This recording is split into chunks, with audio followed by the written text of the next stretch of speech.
Hello दोस्तों, engineering masters के online session में आपका एक बार फिर से स्वागत है और मैं हूं विजय जोशी। तो देखिए, जो संधि चैप्टर है हमारा समाप्त हो चुका था, ठीक। और संधि के पश्चात अब अगला चैप्टर जो आपके पास आता है उसका नाम है हमारा समास।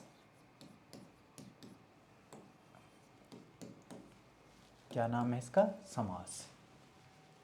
देखो, समास जो शब्द है ना, समास शब्द का मतलब क्या होता है? समास का मतलब होता है संक्षिप्तीकरण। अगर मैं इसका अर्थ बताऊं तो इसका अर्थ क्या है? संक्षिप्तीकरण। और अगर शब्द ज़्यादा भारी लग रहा आपको तो और आसान शब्द में छोटा कर देना। संक्षिप्त मतलब छोटा, छोटा कर देना। हमारी आदत होती है ना, हमारी क्या, किसी की भी आदत होती है कि अपनी बात को कम से कम शब्दों में कहना। वही रामायण नहीं लगानी लंबी, इतने में बोलो कि बात समझ में आ जाए, ठीक है। और इसका ठीक उल्टा, इसका विलोम क्या होता है? इसका विलोम होता है व्यास। समास का विलोम क्या होता है? व्यास होता है, ठीक है। जिसका अर्थ क्या होता है? इसका अर्थ है विस्तृतीकरण।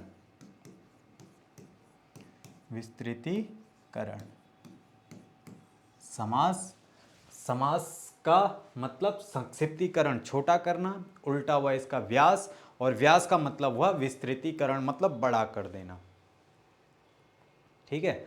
देखो कैसे होता है, कैसे प्रयोग होता है। जैसे तुमने स्कूल में देखा होगा ना कि जैसे तुम क्लास से बाहर गए, ठीक है, और अब क्लास से अंदर आ रहे हो, ठीक। तो परमिशन लेके आओगे तो क्या करते थे स्कूल में? हाथ आगे, श्रीमान क्या मैं अंदर आ सकता हूँ, है ना, इतना लंबा कि क्या मैं, श्रीमान क्या मैं अंदर आ सकता हूँ।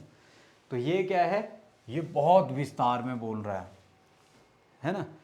इसको छोटा कर दो, छोटा कर दो तो देखो, एक है उसने क्या किया, सिर्फ हाथ ऐसा किया, बोला आ जाऊं। क्या बोला? आ जाऊं। तो ये क्या है? समास। पहले वाले ने क्या बोला? श्रीमान क्या मैं अंदर आ सकता हूं, और इतनी बात को दूसरे ने समझान, अरे दोनों में समझ तो गया ना, जिसको पूछा उसने कहा आ जाऊं। हाथ ऐसा कर रखा है मतलब रिस्पेक्ट भी कर रहा है, और वो श्रीमान श्रीमान सब उसके इसमें छुपे हुए हैं, ठीक है। और आ जाऊं तो शॉर्ट भी कर दिया उसने उसे। युवराज सिंह ने गगन को चूमने वाला छक्का मारा। क्या बोला? युवराज सिंह ने गगन को चूमने वाला छक्का। इतना लंबा नहीं बोला उसने, कहा युवराज सिंह ने गगनचुंबी छक्का मारा। तो कुछ शब्द कम कर दिए, गगन को चूमने वाला, इसकी जगह पे गगनचुंबी। तो गगनचुंबी क्या है? समास है, और गगन को चूमने वाला क्या है? व्यास है। उम्मीद है समझ में आ गई होगी बात, ठीक है। जो समास है, देखो समास में दो या दो से अधिक शब्द जुड़ते हैं। संधि और समास में क्या अंतर है? संधि दो अक्षरों के बीच होती थी, दो वर्णों के बीच होती थी, और समास क्या होता है? समास दो शब्दों, दो या दो से अधिक शब्द भी हो सकते हैं। जैसे तन मन धन, तो यहां पे तीन शब्द जुड़ गए, तन मन धन, ठीक है। तन और मन और धन, ठीक। तो संधि और समास में अंतर भी पूछ लेता है कई बार, तो आपका जवाब क्या होगा कि संधि दो अक्षरों के बीच होता है, जबकि समास दो या दो से अधिक शब्दों के बीच होता है, ठीक। अब देखो इसमें भी ऐसे ही शब्द रहते हैं, एक शब्द धन से पहले होगा, एक शब्द धन के बाद होगा। एक धन से पहले है और एक धन के बाद है। तो जो धन से पहले है, धन से पहले वाले को हम कहते हैं पूर्व पद। पूर्व पद। पद का मतलब भी शब्द ही होता है, ठीक है। अच्छा, एक अंतर बता रहा हूं शब्द और पद में। शब्द किसे कहते हैं और पद किसे कहते हैं? कोई भी शब्द है, अगर वो सिंगल लिखा हुआ है, मतलब यहां पे मैंने लिखा कमल, तो कमल क्या है? एक शब्द है, ठीक है। कोई भी शब्द अगर ऐसे ही अकेला पड़ा हुआ है तो वो शब्द है, लेकिन जब उस शब्द को किसी वाक्य में प्रयोग कर दिया जाता है तो उसके बाद वह शब्द नहीं बल्कि पद कहलाता है। यहाँ पे ये कमल अलग है, सिर्फ कमल ही है, तो ये क्या है, शब्द है। लेकिन मैं बोलूंगा कि कमल अच्छा लड़का है, अच्छा लड़का है, कमल अच्छा लड़का है। तो अब इस कमल को हमने क्या कर दिया, वाक्य में प्रयोग कर दिया। तो यहां पे कमल क्या है, एक पद है। ये अच्छा भी क्या है, एक पद है, क्योंकि वाक्य में प्रयोग हुआ है। ये लड़का भी एक क्या है, पद है, क्योंकि वाक्य में प्रयोग हुआ है। लेकिन अगर मैं लड़का यहां पे अलग लिख दूं ना, लड़का, तो ये लड़का क्या है, शब्द है। ठीक है, शब्द शब्द तब तक रहता है जब तक वो अकेला है, जब वाक्य में प्रयोग हो गया तो पद कहलाता है। ठीक है,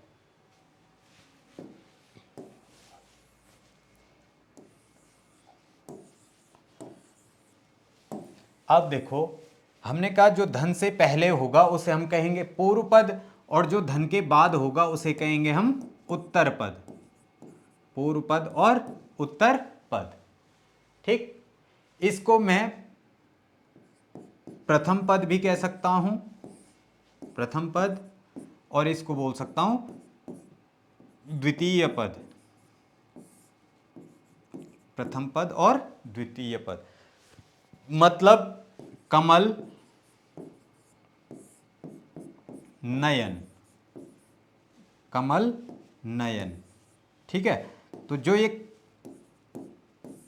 कमल है ये क्या है, हमारा पूर्व पद, और जो नयन है ये क्या है, हमारा उत्तर पद। ठीक है, समझ में आई बात, पूर्व पद क्या है और उत्तर पद क्या है।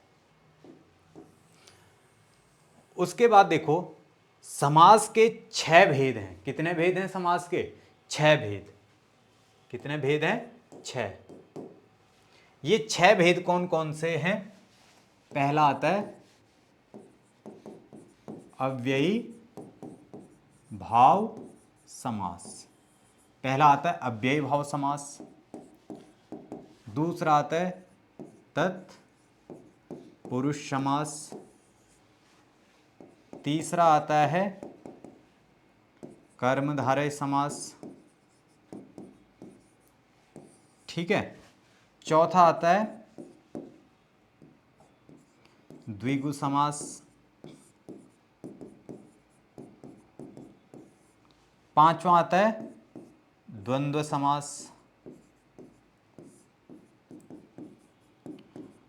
और अंतिम आता है आपके पास छठा, कौन सा, बहुव्रीहि समास। बहुव्रीहि समास, ये 6 क्या हैं, समास के उदाहरण हैं। अब देखो यहां पे से एक और प्रश्न आता है आपके पास। ठीक है, पूछेगा कि किस समास का पूर्व पद प्रधान होता है या किस समास का उत्तर पद प्रधान होता है। तो उसके लिए भी आपको ध्यान रखना है कि जो अव्ययी भाव समास है इसका क्या होता है, पूर्व पद प्रधान। अब ये पूर्व पद प्रधान क्या है, अभी जब मैं इसका ऑपरेशन करूंगा तब बताऊंगा ऑपरेशन थिएटर में। ठीक है, तत्पुरुष समास का क्या होता है, उत्तर पद प्रधान। कर्मधारय समास का क्या होता है, इसका भी उत्तर पद प्रधान।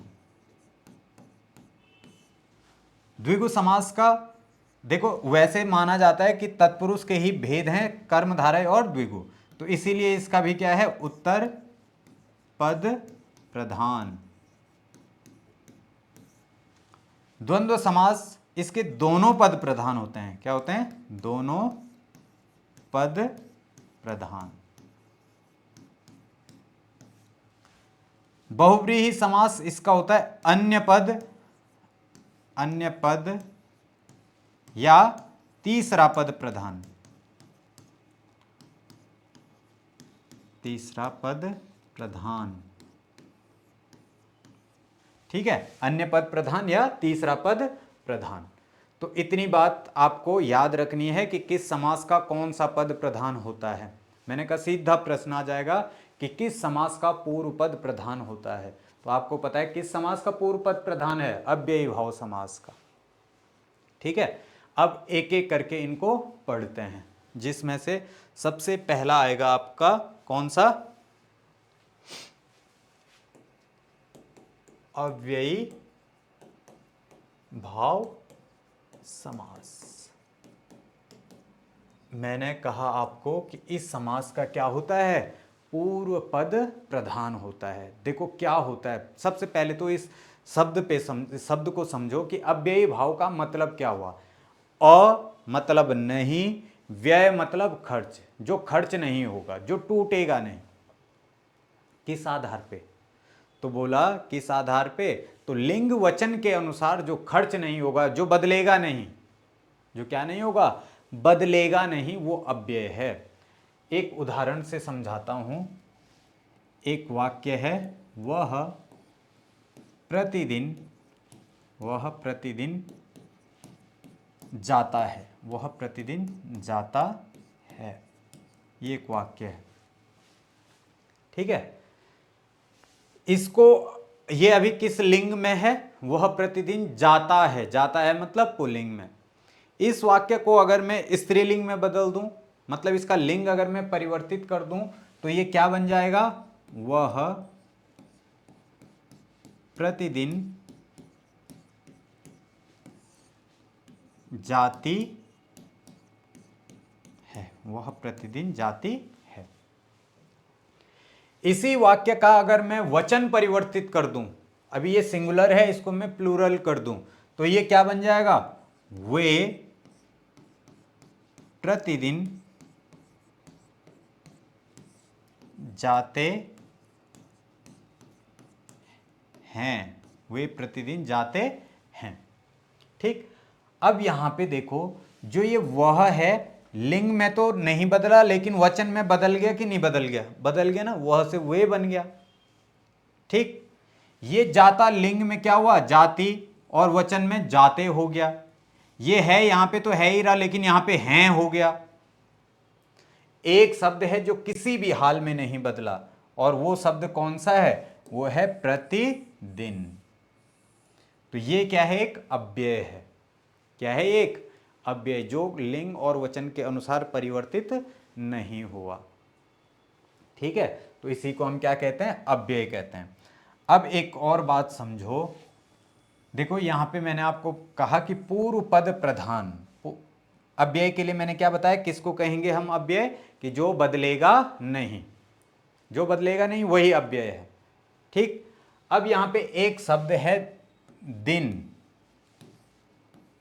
अब ये दिन शब्द बदल सकता है क्या वचन के अनुसार? बताओ, इसका बहुवचन होगा?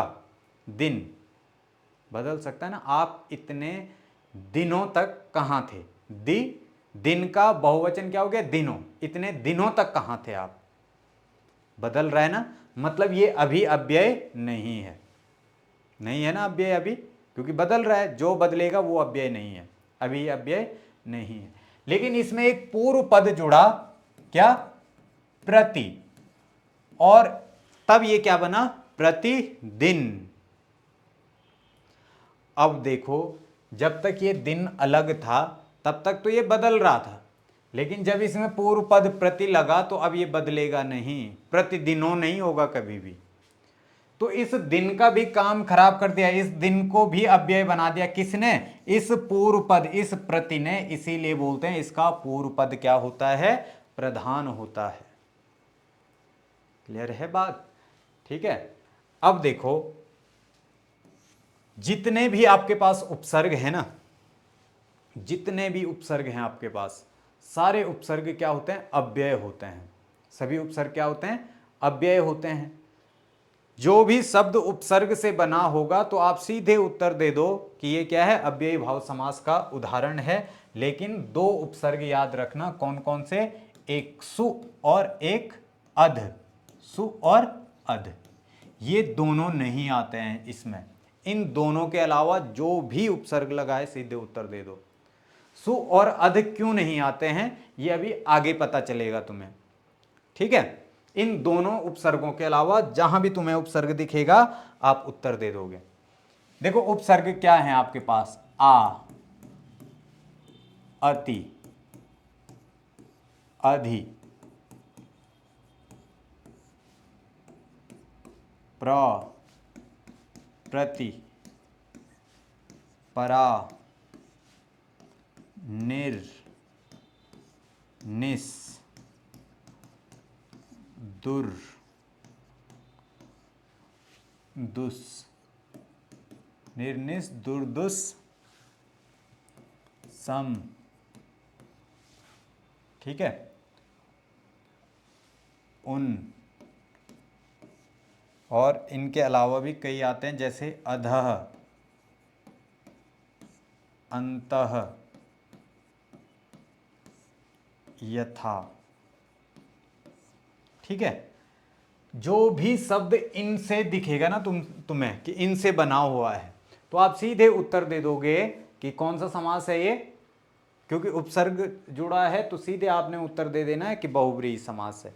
देखो आ से जैसे आपको पूछ लिया उसने आहार, तो आहार कौन सा समास है, आधनहार कौन सा समास है, अव्ययी भाव, क्योंकि क्या जुड़ा है आ। ठीक, आहार, आमरण, आजीवन, आजीवन, आजन्म,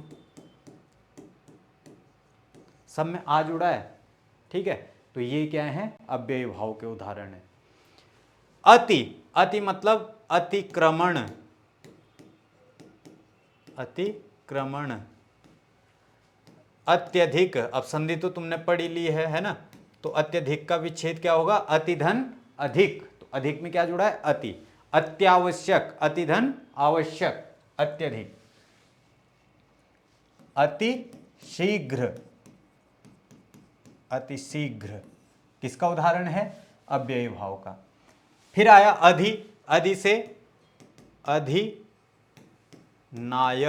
कभी कभी अधिनायक का मतलब भी पूछ लेता है। अधिनायक का मतलब क्या होता है, अधिनायक मतलब होता है ऐसा नायक जिसको सभी शक्तियां प्राप्त हों, जिसको क्या हो, सभी शक्तियां प्राप्त हों। जैसे हम क्या बोलते हैं, हम बोलते हैं जन गण मन अधिनायक जय हे भारत भाग्य विधाता, है ना, रविन्द्रनाथ टैगोर जी ने लिखा है ना, तो इसीलिए इसी अधिनायक शब्द की वजह से उनकी आलोचना भी कर लेते हैं कई लोग, है ना, कि बोला ये क्या थे, अंग्रेजों के चाटुकार थे, क्योंकि ये इस राष्ट्रगान में किसका गुणगान हो रहा है कि जन गण मन अधिनायक भारत भाग्य विधाता। अधिनायक कौन था उस समय, वायसराय होता था, और वही वायसराय को भारत के भाग्य का विधाता बता रहे हैं। ठीक, अधिनायक हो गया। अधिनियम, अधिनियम, ठीक है, और आपको बताया था मैंने संधि में अध्यादेश, अधिधन आदेश, तो इसमें भी अधि है। ठीक, प्रहार, प्रमाण, प्रकार। ठीक है, प्रति से प्रतिदिन, प्रतिपल, प्रतिक्षण। ठीक है, प्रत्येक, प्रतिधन एक, उसमें भी यही होगा। परा से क्या होगा, पराजय, परामर्श। निर से क्या होगा, निर्जल, निर्मम, निराकार। निस से निस्संदेह, निस्संताप, निस्संदेह, निस्संताप। दुर से क्या होगा, दुर्जन, दुर्बल, दुर्गुण, दुर्गुण। ठीक है, दुस से दुस्साहस। ठीक है, सम से संसार, संयोग, संक्षेप। ठीक, उनसे, अब देखो बच्चे रट के जाते हैं कि जहां संख्या आ जाएगी वहां आप क्या बता दोगे, द्विगु समास, लेकिन ऐसा नहीं है, संख्या इसमें भी लेके आ जाते हैं कि देखो जो ये उन है ना, उन, तो तुमने देखा होगा 39 आ गया उन, ठीक है, उन क्या है, उपसर्ग है, और इस उन का मतलब होता है एक कम, 40 में एक कम, 39, तो 40 में एक कम ही तो है ये, 49, 49 मतलब 50 में एक कम, 59, 60 में एक कम, 29, 30 में एक कम, ठीक है।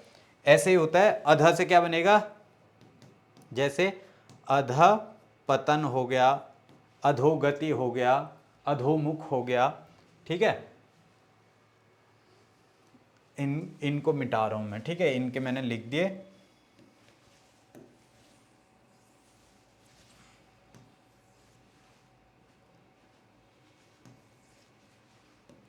ठीक, अब देखो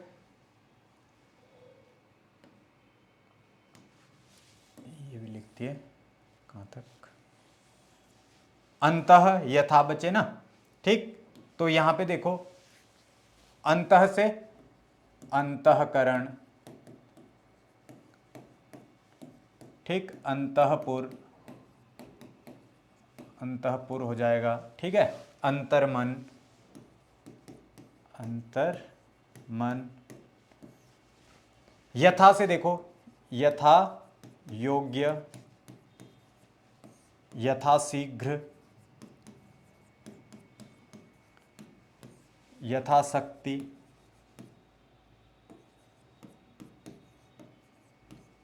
यथोचित, ठीक, तो ये सब किस में आएंगे, ये सारे आ जाएंगे आपके किस में, अव्ययी भाव समास में, ठीक है। और यहां देखो इसके अलावा एक और बात आपको याद रखनी है कि जहां पर एक शब्द को अगर तुरंत दोहरा दे, रिपीट कर दे उसी शब्द को, तो वहां पे भी अव्ययी भाव समास। एक शब्द को तुरंत रिपीट करे, मतलब जैसे जैसे हम बोले पल, और इसको फिर रिपीट कर दिया पल, पल पल, रिपीट हुआ, तो ये भी क्या है, अव्ययी भाव।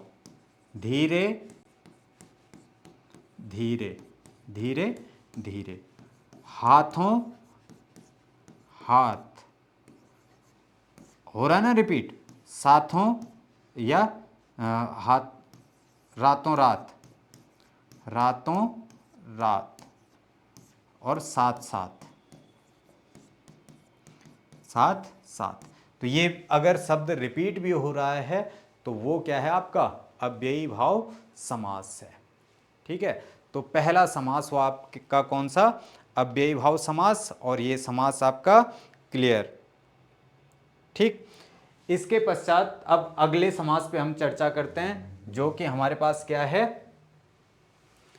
तत्पुरुष समास, तत्पुरुष समास, तत्पुरुष समास। अब देखो तत्पुरुष समास जो है ना, इसके लिए आपको कारक के परसर्ग, कारक के चिन्ह आपको याद होने चाहिए, है ना। कारक चैप्टर पहले पढ़ा होगा आपने, नहीं पढ़ा होगा तो अब हम भी पढ़ाएंगे आगे अभी इसको, ठीक है। कारक चिन्ह आपको पता होने चाहिए।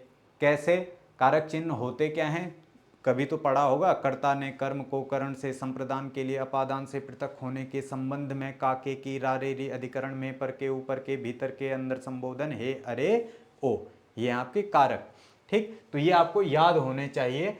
जो तत्पुरुष समास है, कारक में यहाँ पे एक बार कारक लिख लेता हूं, ठीक है।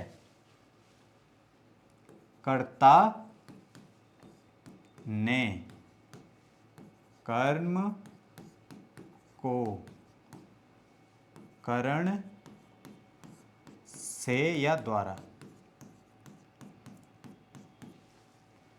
कर्ता ने कर्म को करण से संप्रदान के लिए अपादान से अलगाव, अलगाव मतलब अलग होने के अर्थ में, ठीक है। अपादान से अलग होने के अर्थ में संबंध का, के, की, रा, रे, री, अधिकरण में, पर, अधिकरण में, पर के ऊपर के भीतर संबोधन, संबोधन हे, अरे, ओ। ठीक है, ये 8 आपके पास क्या हैं, कारक हैं। अब इसमें देखो चिन्ह नहीं, अगर इसमें कौन से नहीं आते हैं तत्पुरुष समास में, तो एक तो ये संबोधन नहीं आएगा, संबोधन नहीं आएगा, और दूसरा ये कर्ता नहीं आएगा।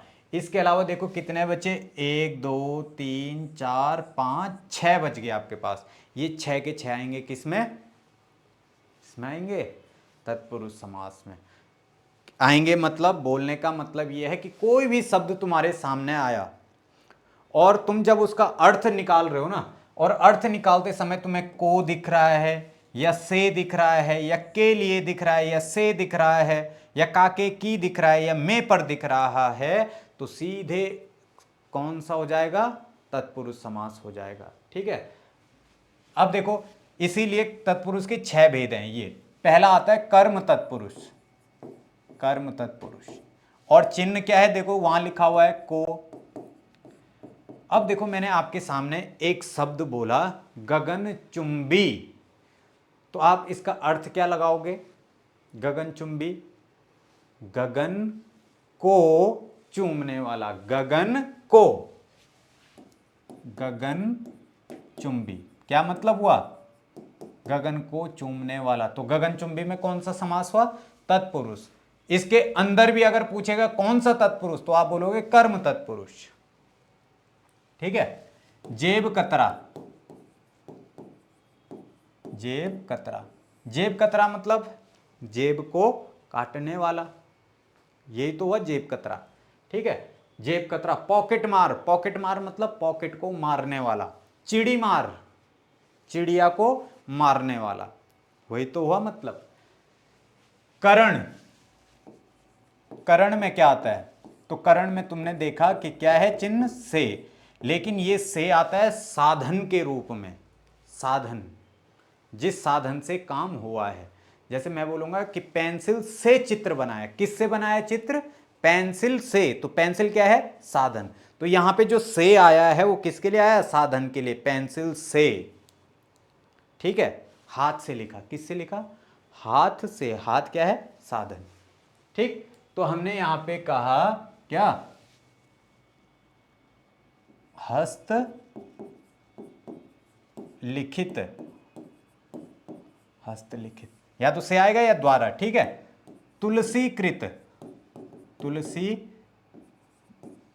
कृत, तुलसी कृत मतलब तुलसी दास द्वारा रचित, सूर रचित, सूरदास द्वारा रचित। आंखों देखी का मतलब क्या होता है, आंखों देखी, आंखों देखी, आंखों देखी का मतलब आंखों से देखी। ठीक है। बाणाहत, बाणाहत, बाणाहत का मतलब बाण से मारा। ठीक, वैसे आता है आपका रेखांकित,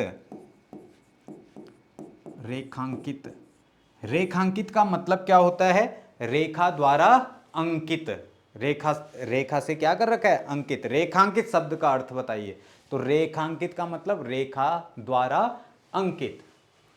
तीसरा आया संप्रदान, संप्रदान का क्या है, के लिए, के लिए।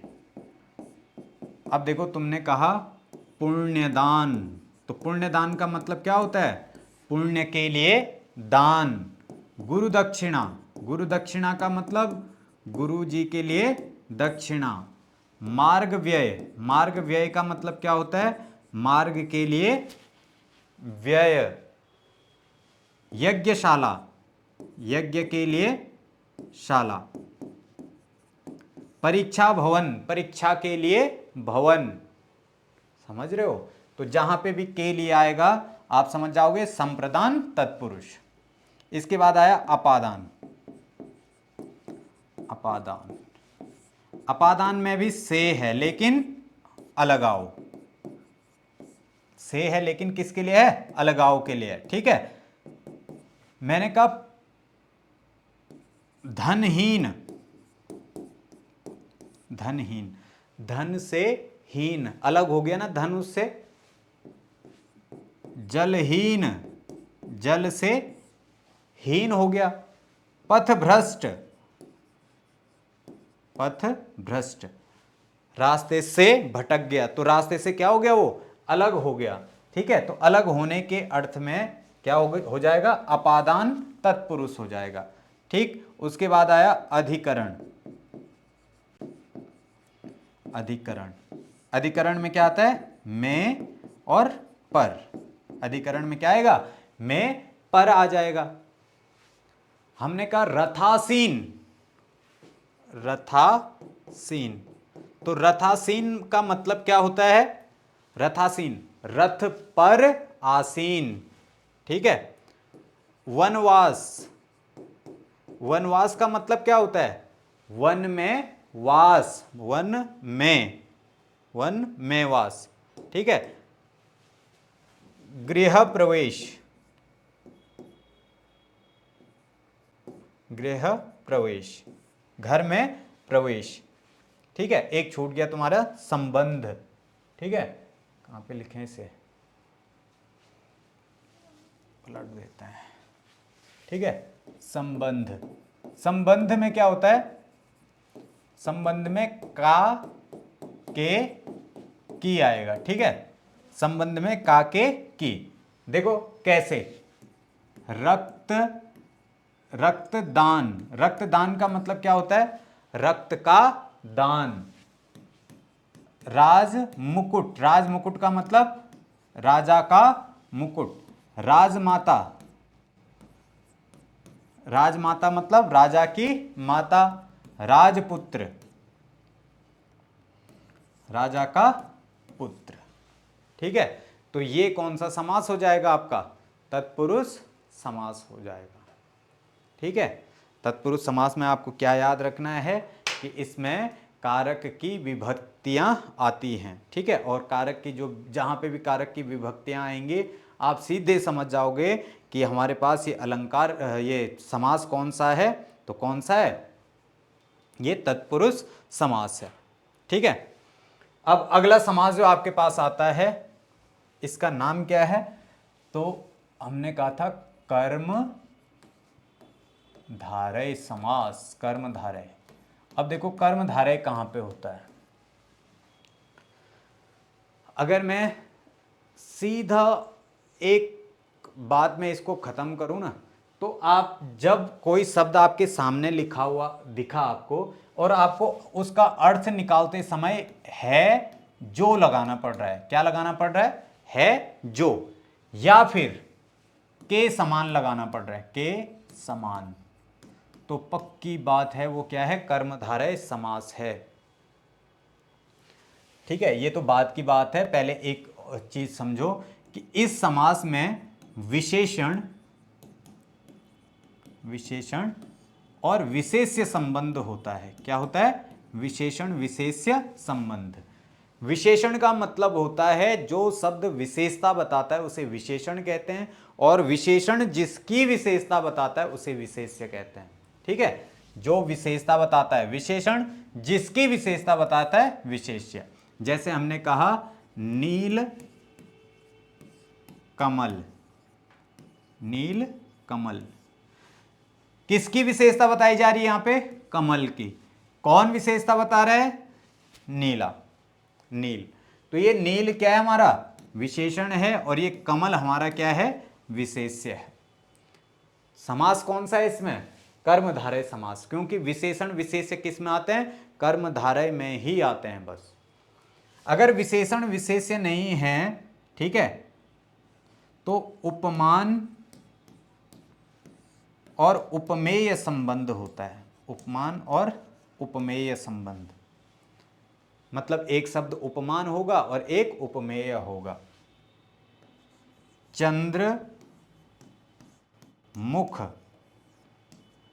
चंद्र मुख। उपमान किसे कहते हैं और उपमेय किसे कहते हैं? उपमान का मतलब जिसके साथ हम तुलना करते हैं वो उपमान है, और जिसकी तुलना करते हैं वो उपमेय है। जैसे मुख चंद्रमा के समान है, तो किसकी तुलना कर रहा हूं मैं? मुख की कर रहा हूं, तो मुख क्या है? उपमेय। किसके साथ कर रहा हूं? तो चंद्रमा के साथ, तो चंद्रमा क्या है? उपमान है। तो देखो यहां पे मतलब चंद्रमा के समान मुख, तो किसकी तुलना कर रहा हूं? इस चंद्रमा की, तो चांद हमारा क्या है? उपमान है।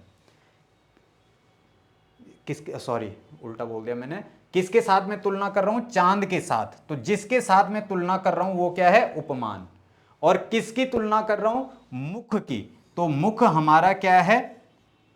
गड़बड़ हो रहा है क्या? एक बार और देख लो, किसके साथ तुलना कर रहा हूं? चांद के साथ, तो जिसके साथ तुलना कर रहा हूं वो क्या है? उपमान। और जिसकी तुलना कर रहा हूं, किसकी तुलना कर रहा हूं? मुख की, तो मुख क्या है? उपमेय है। तो इसमें उपमान उपमेय संबंध है, तो समास हो जाएगा कौन सा? कर्मधारय समास। या सीधे आपको जो एक लाइन में समझाया मैंने, है जो के समान। ठीक है, मैं अगर ये बोलूं आपको कि नील कमल, नील कमल, तो नील कमल का आप अर्थ क्या लगाओगे? नीला है जो कमल, नीला है जो कमल। ठीक है, मैं अगर बोलूंगा काली गाय, काली गाय, तो काली गाय का मतलब क्या लोगे आप? काली है जो गाय। मैंने आपसे कहा मृग नयनी, तो बताओ अर्थ क्या लगाओगे मृग नयनी का? मृग के समान नयनों वाली, मृग के समान नयनों वाली, यही तो बोलोगे। हंस गामिनी, हंस गामिनी, क्या मतलब होगा इसका? हंस के समान गमन करने वाली। चंद्रमुखी, चंद्रमा के समान मुख वाली, यही तो मतलब हुआ। ठीक है, तो जहां पर है जो आ रहा है या के समान आ रहा है, तो आप क्या करोगे? कर्मधारय समास। अब देखो मैंने पीछे दो उपसर्ग आपसे छुड़वाए थे, एक तो छुड़वाया था सु और एक छुड़वाया था मैंने अध। ठीक है, तो सु और अध जिसमें भी आएंगे आप सीधे उत्तर दे दो, क्या? कौन सा समास? कर्मधारय। ये क्यों बोल रहा हूं मैं? क्योंकि ये भी विशेषण का काम करते हैं। ठीक है, कैसे करते हैं? तो देखो ये लिखा हुआ है मैंने, सुविचार। सुविचार का मतलब सुंदर, सु मतलब सुंदर हैं जो विचार। सुपुरुष, सु मतलब अच्छा है जो पुरुष। ठीक है, सुलेख, सुंदर है जो लेख। तो देखो ये विशेषण का काम कर रहा है। अध कैसे काम करता है? अध जला, आधा है जो जला। अध पका, आधा है जो पका। अध मरा, आधा है जो मरा। अध कच्चा, आधा है जो कच्चा। ठीक है, तीसरा समास कर्मधारय समास भी आपका समाप्त। ठीक है, इसके पश्चात आता है आपका कौन सा? द्विगु समास। अब देखो द्विगु समास में क्या होता है। द्विगु समास में जहां पर क्या हो रहा है कि देखो पूर्व पद समझते हो तुम, धन से पहले वाला क्या हो? संख्यावाचक हो, संख्यावाचक हो, और ये किसी समूह का बोध कराए। किसका बोध कराए? समूह का बोध कराए, तो हम क्या कहेंगे? इसे द्विगु समास कहेंगे। पूर्व पद ध्यान रखना संख्यावाचक ही होना चाहिए, जैसे नव, धन, ग्रह, तो पूर्व पद क्या है? संख्यावाचक है, और ग्रह के साथ मिलके ये किसका बोध कराएगा? समूह का। नवग्रह का मतलब क्या होता है बताओ? नवग्रह जो शब्द है, नवग्रह शब्द का मतलब क्या होता है, ठीक। तो नवग्रह शब्द का जो शाब्दिक अर्थ है वो क्या क्या बन के आएगा आपके पास कि नवग्रह, नवग्रह का मतलब क्या हो जाएगा, नवग्रहों का समूह हो जाएगा, ठीक है। और नवरत्न है ऐसे ही, तो नवरत्न का मतलब क्या हो जाएगा, नवरत्न का मतलब नौ रत्नों का समूह। सप्त ऋषि, 7 ऋषियों का समूह। चौराहा, चार राहों का समूह, ठीक है। पंचरत्न, 5 रत्नों का समूह। नवरत्न, 9 रत्नों का समूह। त्रिदेव, 3 देवताओं का समूह। और बहुत महत्वपूर्ण है, तिरंगा, 3 रंगों का समूह हो जाएगा, ठीक है। तो जहां पे भी समूह की बात आएगी आप सीधे उत्तर दे दोगे कि द्विगु समास है, ठीक है। और इसमें समूह जरूर लगाना पड़ता है, ये बात ध्यान रखना। क्या बोला मैंने, नवरत्न, 9 रत्नों का समूह। त्रिदेव, देखो पहले में सब में संख्या आएगी। त्रिदेव, 3 देवताओं का समूह। चौराहा, 4 राहों का समूह। चौपाया, 4 पायों का समूह। सप्तर्षि, 7 ऋषियों का समूह। पंचफल, पंचफल, 5 फलों का समूह। पंचवटी, 5 वाटिकाओं का समूह। तिरंगा, 3 रंगों का समूह। समझ रहे हो ना। सप्त सिंधु, सप्त सिंधु, 7 समुद्रों का समूह। अठन्नी, अठन्नी, 8 आनों का समूह। चवन्नी, 4 आनों का समूह, ठीक है। तो जहां पर भी हमें समूह लगाना पड़े तो वहां पर कौन सा समास होता है, तो वहां पर समास होता है हमारा कौन सा, द्विगु समास, ठीक है। लेकिन ध्यान रखे कि सब में पहले क्या आ रही होगी, सब में पहले संख्या। देखो नव, त्रि, चौ, चौ चौ मतलब 4, सप्त, पंच, पंच, ती मतलब 3, सप्त, अठन्नी, 8 आनों का समूह। चवन्नी, 4 आनों का समूह, ठीक है। तो इसे हम क्या कहते हैं, द्विगु समास कहते हैं, ठीक है भाई। और ये समास भी आपका क्लियर। अगला, अगला समास आता है हमारा द्वंद्व।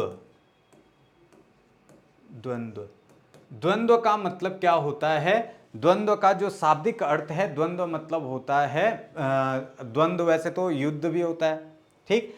यहां पे दोनों की क्या होती है, बराबर होते हैं दोनों पद, जो पहले होगा वो और जो बाद में वो, दोनों पद क्या हैं, बराबर। इसीलिए क्या बोला था इसमें कि द्वंद्व समास के दोनों पद प्रधान होते हैं, दोनों इंपॉर्टेंट हैं, ठीक है। सबसे आसान है ये, ठीक है। आसान क्या है कि आपको बस ये देखना है कि बीच में और लग जाए ना, अगर बीच में क्या लग जाए, और लग जाए अर्थ निकालते टाइम, तो सीधे जय माता दी और उत्तर दे देना है कौन सा, द्वंद्व समास। जैसे हमने कहा माता पिता, माता पिता, तो माता पिता का अर्थ क्या होगा, माता और पिता, ठीक है। बहन भाई, बहन भाई का मतलब क्या हुआ, बहन और भाई।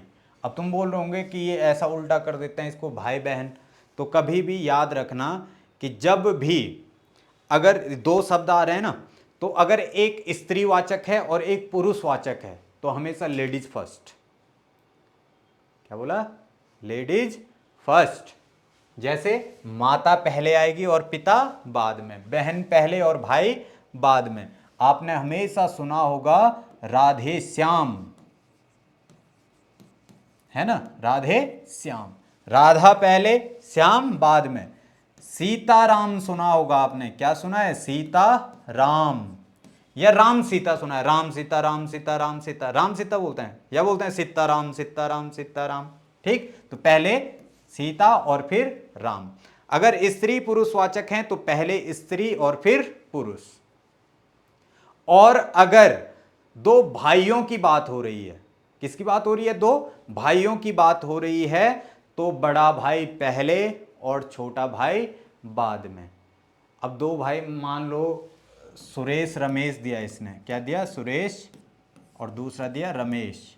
ठीक है, अब इन दोनों को एक साथ रखना है, तो तुम्हें कैसे पता लगेगा कि कौन बड़ा है इन दोनों में और कौन छोटा है? ऐसे तो लिखा नहीं होगा ना कि सुरेश ब्रैकेट में 21 वर्ष और रमेश 23 वर्ष, ऐसा थोड़ी लिखा होगा। ठीक, तो ऐसा सवाल वो कभी आपसे पूछेगा भी नहीं। भाई अगर दो पूछ रहा है और प्रायोरिटी की बात कर रहा है तो ऐसे भाइयों को पूछेगा जिनको आप जानते हो। रमेश सुरेश को थोड़ी जानते हो आप, जिनको आप जानते हो। जिनको आप जानते हो मतलब कि देखो, राम लक्ष्मण आप जानते हो इन दोनों को कि कौन बड़ा है और कौन छोटा है। ठीक है, युधिष्ठिर भीम, युधिष्ठिर भीम जानते हैं आप। ठीक है, तो राम लक्ष्मण का मतलब राम और लक्ष्मण, देखो और आ रहा है। युधिष्ठिर भीम मतलब युधिष्ठिर और भीम। सीता राम मतलब सीता और राम। दिन रात, दिन और रात।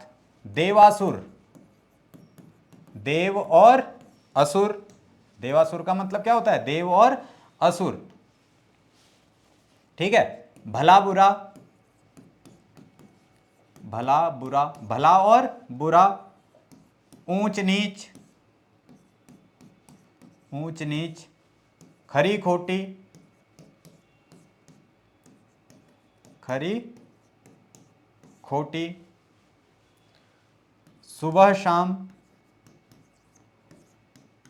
सबसे आसान है ये, कुछ नहीं करना, बस बीच में और लग रहा है तो आपका सीधे उत्तर हो जाना चाहिए कि समास कौन सा हो जाएगा आपके पास? द्वंद्व समास हो जाएगा। इससे ज्यादा इसमें कुछ याद नहीं रखना। ठीक है, अब देखो अंतिम आता है आपके पास बहुव्रीहि समास। बहुव्रीहि, बहुव्रीहि समास। बहुव्रीहि समास में क्या होता है? तो देखो, बहुव्रीहि समास की परिभाषा होती है कि इसके पहली बात तो अन्य पद प्रधान होता है या तीसरा पद प्रधान होता है, दोनों में से किसी की भी प्रधानता नहीं। आपको याद रखने के लिए या इसकी ट्रिक बोल लें, ठीक, कि जहां पर आपके सामने शब्द कुछ और आया और आपका दिमाग तुरंत आपसे कुछ और कहे ना, तो सीधे समझ जाओ ये बहुव्रीहि का उदाहरण है। क्या बोला मैंने? सामने शब्द कुछ और आए और आपका दिमाग कुछ और बोल रहा है तो बहुव्रीहि। जैसे आपके सामने एक शब्द आया, शब्द आया आपके पास दशानन। शब्द क्या आया? दशानन। बताओ आपके दिमाग ने क्या बोला जैसे ही दशानन आया? रावण बोला होगा, है ना? शब्द लिखा है दशानन और दिमाग क्या बोल रहा है? रावण। शब्द लिखा है लंबोदर और दिमाग क्या कह रहा है? क्या कह रहा है? गणेश। शब्द लिखा है वक्रतुंड, दिमाग कह रहा है क्या? गणेश। शब्द लिखा है एकदंत, दिमाग कह रहा है गणेश। शब्द लिखा हुआ है वज्र, वज्रायुध।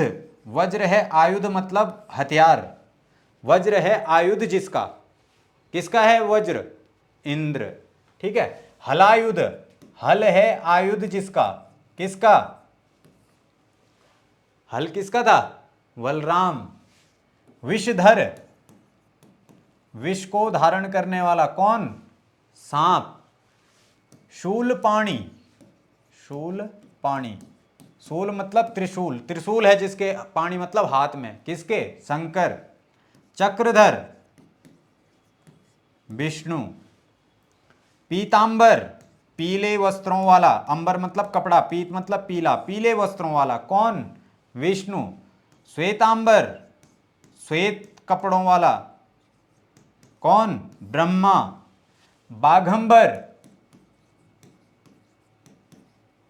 बाघंबर, बाघ का जो इसका कपड़ा है कौन है? वो कौन है? शिव जी। ठीक है, अब देखो एक और बात यहां पे आती है कि कहीं पे भी अगर बल प्रयोग की बात हो और उस परिप्रेक्ष्य में शब्द रिपीट होता है, उस परिप्रेक्ष्य में शब्द रिपीट होना बोल रहा हूं मैं, ठीक है।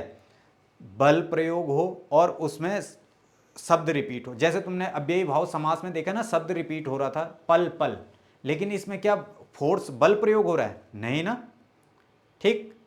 लेकिन अगर मैं बोलूं लट्ठम लट्ठा, क्या बोला? लट्ठम लट्ठा, तो इसमें बल प्रयोग हो रहा है, तो ये किस में आ जाएगा? बहुब्रीहि में। जैसे लट्ठम लट्ठा। अच्छा बताओ, धक्का मुक्की आएगा क्या? धक्का मुक्की, धक्का मुक्की नहीं आएगा। शब्द रिपीट कहां हुआ? धक्का मुक्की का अर्थ देखो क्या हो जाएगा? धक्का और मुक्का, और आ गया ना, तो कहां चला जाएगा? द्वंद्व समास में चला जाएगा, ठीक है। लट्ठम लट्ठा, लेकिन धक्का मुक्की तो द्वंद्व में जाएगा, लेकिन अगर धक्कम धक्का होगा, धक्कम धक्का, तो ये किस में आ जाएगा? बहुब्रीहि में आएगा। लट्ठम लट्ठा, धक्कम धक्का, मुक्कम मुक्का, एक बोल रहा था जुत्तम जुत्ता, तो वो भी आएगा, ठीक है। हाँ, तो ये भी किस में आ जाएगा? आपके बहुब्रीहि समास में आ जाएगा। और इस प्रकार से बहुब्रीहि समास भी आपका क्या होता है? समाप्त होता है, और समास चैप्टर क्लियर, ठीक है भाई। तो मिलते हैं फिर अगले वीडियो में अगले चैप्टर के साथ, तब तक पढ़ते रहें।